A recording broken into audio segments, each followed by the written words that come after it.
je vais déclarer ouverte cette séance de formation au nom du directeur de l'alphabétisation. C'est sur ces mots du représentant du directeur de l'alphabétisation et de la promotion des langues nationales qu'il a été lancé cette séance de renforcement des capacités des acteurs de mise en œuvre du programme d'appui à la gestion décentralisée de l'alphabétisation phase 2, PAGEDA 2, sur les approches d'enseignement de la pédagogie de test et de la nouvelle méthode. C'était dans la salle numérique du Collège d'enseignement général 1 de Dassazoumé le 20 juillet 2023.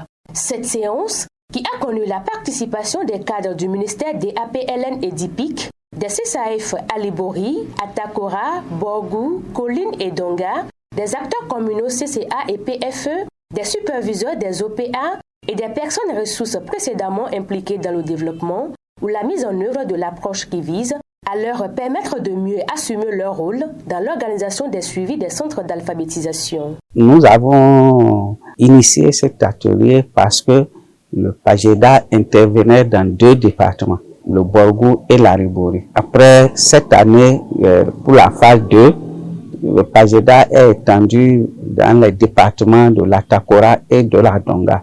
Du coup, il y a des nouveaux acteurs qui ne s'y connaissent pas.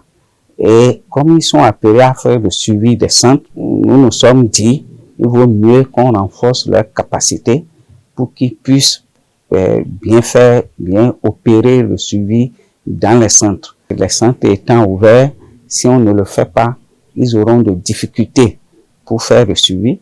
Ils ne sauront pas qu'est-ce qu'il faut reprocher aux facilitateurs, sur quoi ils peuvent donner des appuis aux facilitateurs et pouvoir rendre efficacement compte à la hiérarchie. Des participants à cet atelier de formation saluent l'initiative et prennent l'engagement de mettre en pratique les notions reçues. Grâce à ces notions qu'on s'est appropriées, on pourra mieux faire le suivi sur le terrain, identifier les failles au niveau des facilitateurs en vue de les améliorer et aussi de corriger leur méthodologie de travail. Il fallait cette formation-là pour mettre pratiquement tout le monde à niveau. Et c'est le moment vraiment de remercier non seulement l'ONG Scienson, mais à travers elle, toute la structure étatique.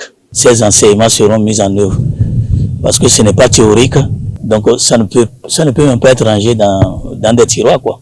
Puisque ça va être la pratique. Le coordonnateur PAGEDA 2 a profité de l'occasion pour remercier le partenaire technique et financier et tous les acteurs qui accompagnent la mise en œuvre de ce programme. Nous remercions d'abord le partenaire technique et financier qu'est la coopération suisse qui finance toujours l'alphabétisation.